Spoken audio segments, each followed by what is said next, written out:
are we doing? Doing good, CJ. How are you? Oh, we're hanging in there. And I'm so excited to talk about assertive community treatment. Yesterday, I was sent a little bit of the material over it, and just reading some of this, I can see the impact that this program makes. And right off the bat, Christina, take me through your day to day with ACT and Centerstone overall. Yeah, so my day to day, I am the project director over the ACT grant, and ACT stands for Assertive Community Treatment. So my role is to oversee program development and grant implementation. So I pretty much make sure that we are meeting all of the requirements for the grant and I help get the program up and running and really work closely with the ACT team itself and making sure things are going smoothly and where we're supposed to be for the grant. Well, and now take me through that. I find that fascinating to get everything together for the ACT program. Take me through the ins and outs and what goes into getting the funding and getting everything put together to be able to utilize this program. Yeah, so things are actually going really great. I wasn't involved in like applying for the grant. I came on as project director after we were awarded the grant through SAMHSA. But it is a 5-year grant, and we didn't have to technically start from scratch in building this program because what we did was transition one of the teams we already had, our intensive case management team, into the ACT team. So we started off with a coordinator for the program already, and then we have a wellness coach and our co-occurring substance use specialist. Aside from that, we've been working on hiring this past year. So as of I think the beginning of July, all of our positions for the team will be filled. Wow. Yeah, we had our first fidelity review back in March, so we're already functioning at low fidelity for ACT, which is really awesome. Well, and take me through what is the most difficult part when it comes to making sure that all the requirements are there, you're getting employees in place, and just kind of staying at those standards. Is there a difficulty that comes into your role? I would have to say the most difficult part of my role so far has been filling vacancies. We had to onboard quite a few individuals for the different roles, and I'm not sure if you're familiar with this, but since the pandemic, it's been a little hard to recruit employees. Here, nowadays. we second that motion, Senator. But yeah, we finally did it, and we're looking forward to moving forward with services. Yeah. Filling all those positions really gives us the opportunity to start taking on and serving more clients and people who need the services. Well, and honestly, and I'm not saying this because you guys are a part of the show with segments and you're here now and patronizing you, but you guys have really tackled the COVID crisis and not just the pandemic, but what it caused and finding hires and finding employees and navigating that.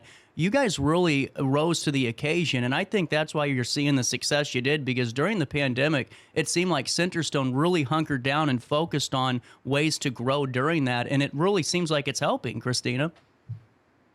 Yeah, they did, and it is a really great agency to work for, and when you have happy employees, it also helps, better serve people in the community. So, Well, and on top of this too, the ACT program to me, is very valuable because this is tackling some very serious mental illness.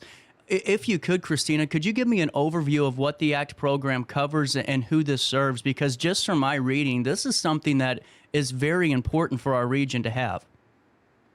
yeah, so ACT serves adults who are 18 years and older who have a primary mental health diagnosis of schizophrenia or other diagnosis with psychotic features or bipolar disorder.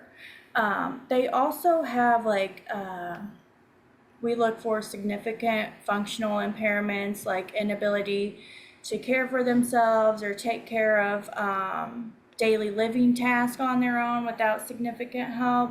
And then we also look for individuals who have frequent psychiatric hospitalizations or a lot of involvement with the criminal justice system, um, unstable housing, so homeless individuals or people who are at risk of losing their housing as well.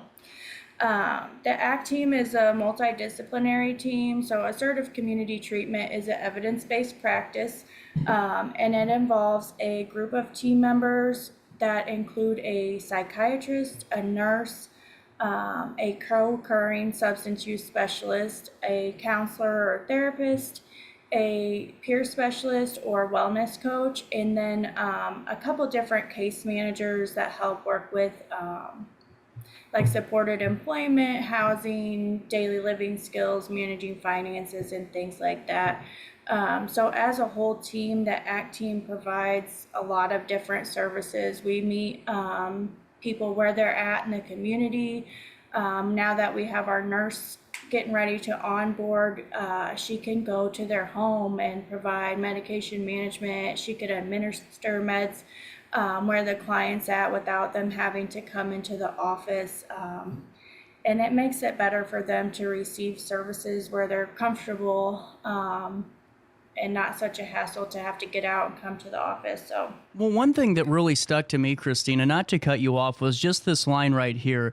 It's taking care of their basic needs, taking medications, getting up and just getting through the day. And, for folks that aren't going through that and haven't, don't understand it, to me, that's just an eye opener where, individuals are just struggling to hit those basic functions. And it seems like with this ACT program, you guys have a really comprehensive approach to make sure that you are really with that individual throughout throughout the day for any of their needs. Is that correct on this?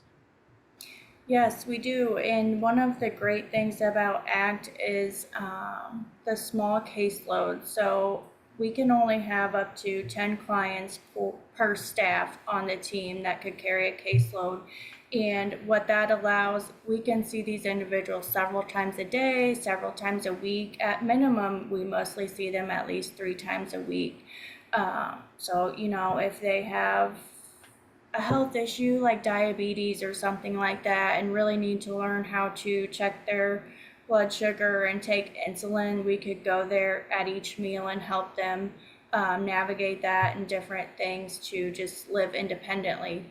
And, Christina, I don't know. I'm not an expert in this field, obviously, but, my thought is too, is there a better gauge too for the staff of Centerstone, the clinicians, the care team to go in? Can they evaluate that person each time and see, hey, there's something changing here a little bit with mentality wise, or maybe there's some type of, I don't want to say episode, but some type of event getting ready to happen. Can they monitor those levels too throughout the day and kind of help gauge that? Or is that something that's unpredictable?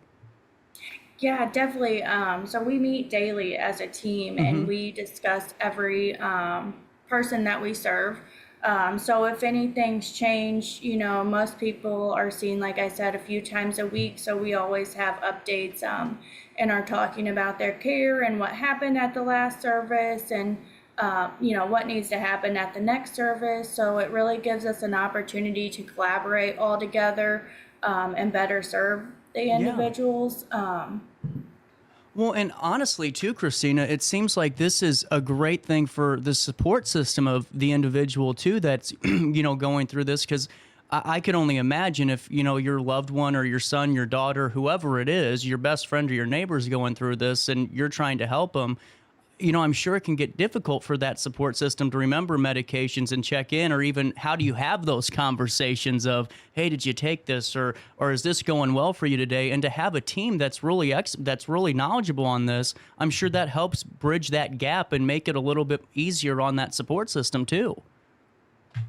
Yeah, part of the ACT model fidelity is really engaging those natural supports and help them understand what their loved one's going through and how to help them, together with the team.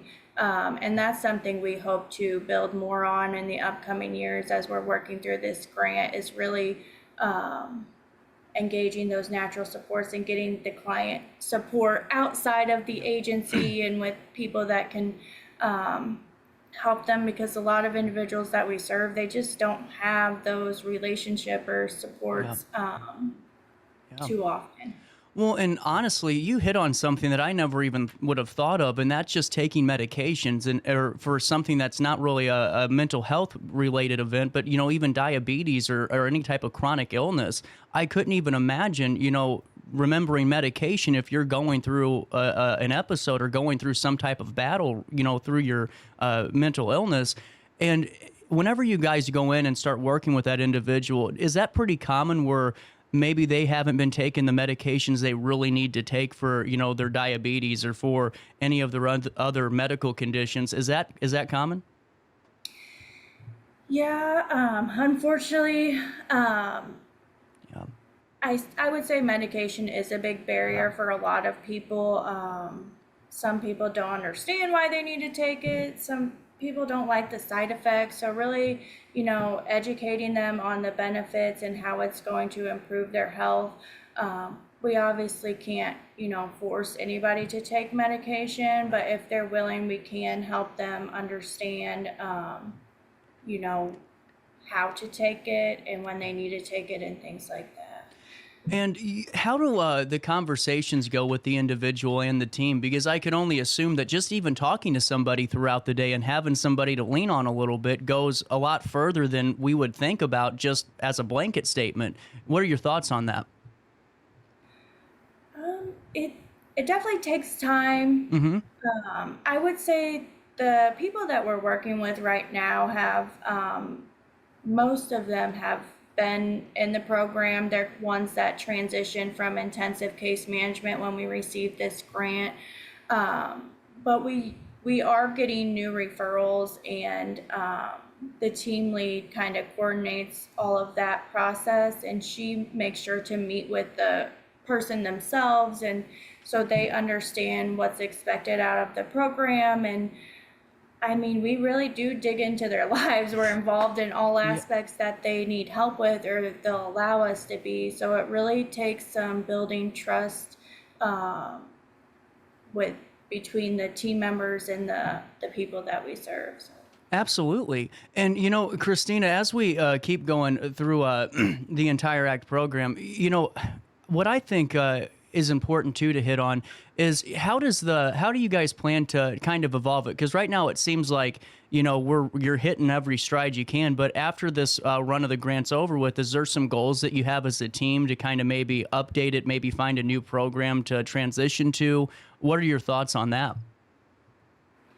So the goal is to be a sustainable ACT program after the grant ends. Cool. Cool. I personally don't see any barriers with that. We're pretty on track as far as getting up to fidelity. We have a lot of training upcoming in the future years, and just really kind of spreading the word and outreaching community stakeholders and developing relationships with the agencies in the area, like police stations, probation offices, hospitals, things like that. The goal is to continue building the program. So each year we have a set number of people that we're trying to serve each year, and it goes up each year to try to, and then obviously as we get more clients, we would increase our staff and kind of build up the program that way too.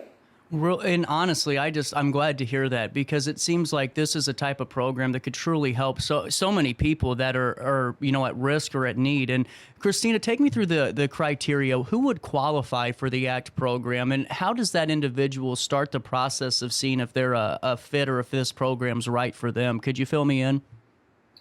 Yeah, so they would qualify if they're 18 years or older and have one of those two diagnoses that I mentioned earlier, schizophrenia, or another diagnosis with psychotic features, and then either or bipolar disorder. And then we also work with individuals who have co-occurring disorders, so some of them may have substance use disorder as well.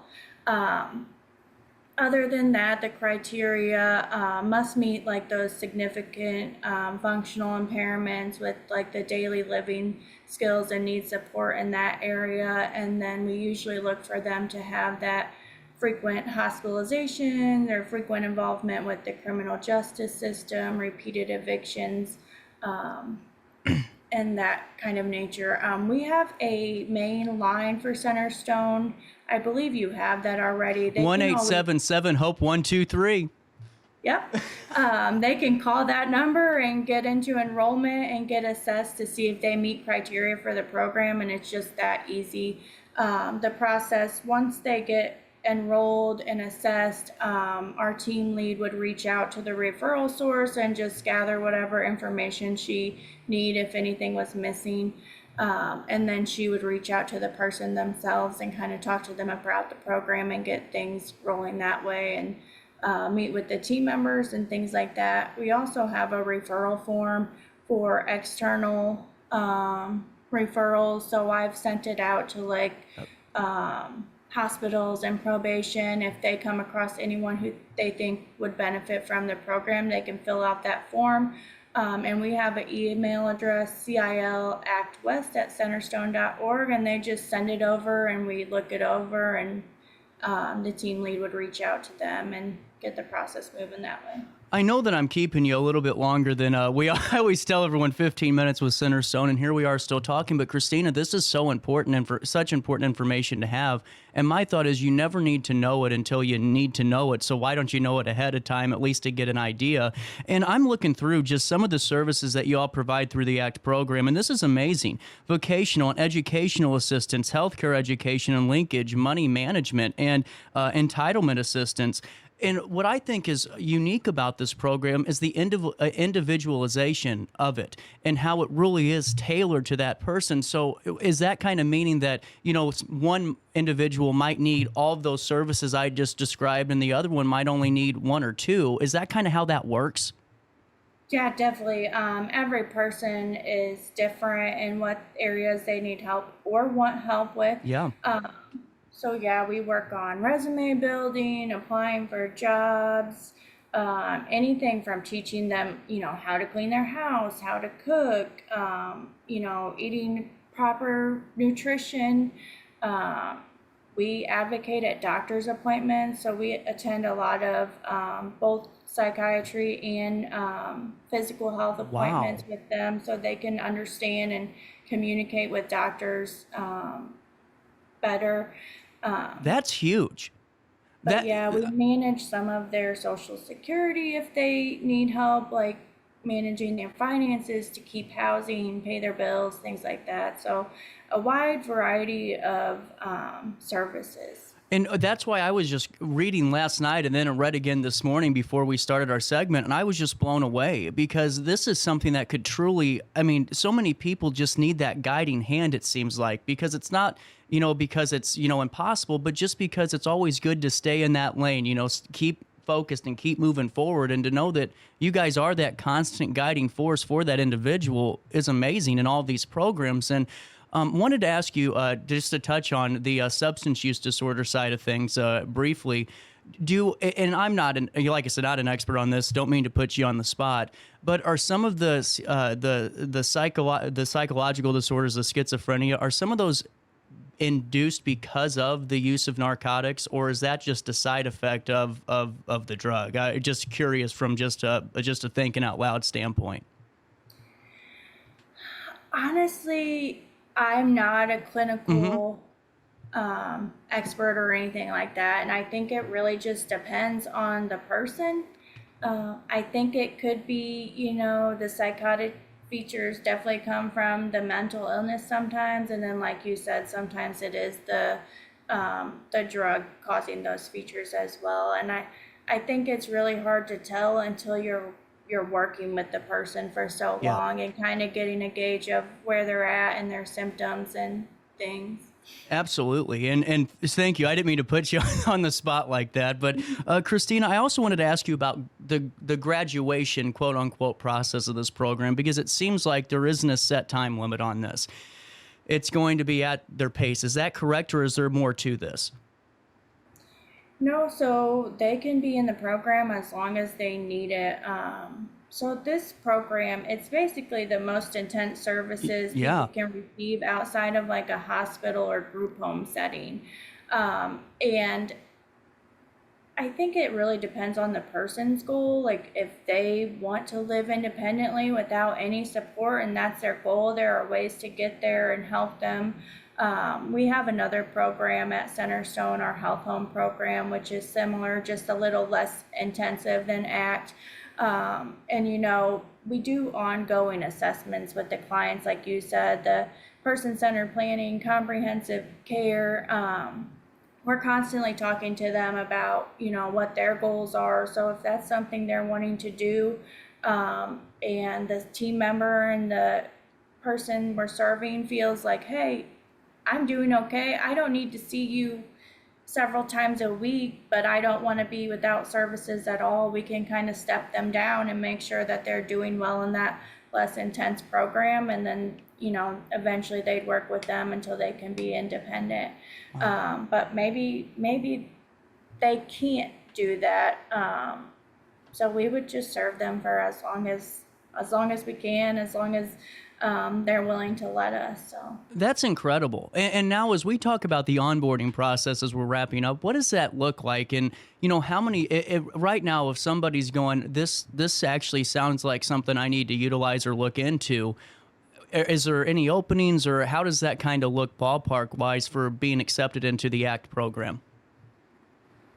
yeah, we have openings. We are currently accepting referrals. It kind of just depends.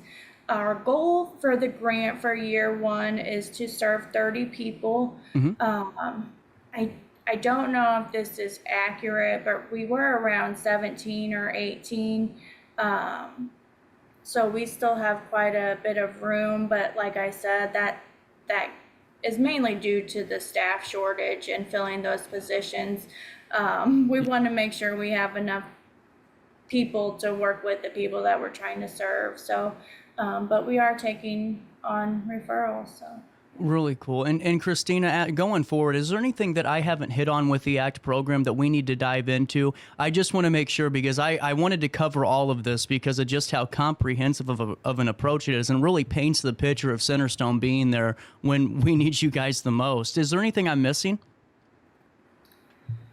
I don't think so. I think one of the big things with ACT, like we touched on the natural supports, but another important piece is really that connection with other agencies like police departments and probation officers and probation offices, things like that, because landlords, um, just making sure that we have those relationships, because the people that we serve often run into barriers, and they may not trust the police officers and things like that, and we can really provide that connection and help them in those areas. So I think that's an important part.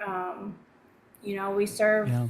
we're serving people sometimes who are at the lowest point in their life, and we're asking them to be open and trust us, and they, you know, I think it helps to have that connection with those people. And Let me follow up on that real quick, because that is an important conversation to have about those connections. When would you utilize those conversations with, the probation or police departments, and how does that come into play throughout the individual's care? Is it just kind of staying up to date with a probation officer and saying, here's what we're working on? Is it, reaching out to PD and saying, we are going through these programs and we're working on things? If you could, just take me through really the importance and the impact of those relationships. I think it's another thing that really just depends on the individual we're working with, but and how they want us to be involved. But sometimes we do a lot of coordination with probation departments. If we have an individual who's on probation, making sure they're meeting the requirements, getting to court dates. Yep.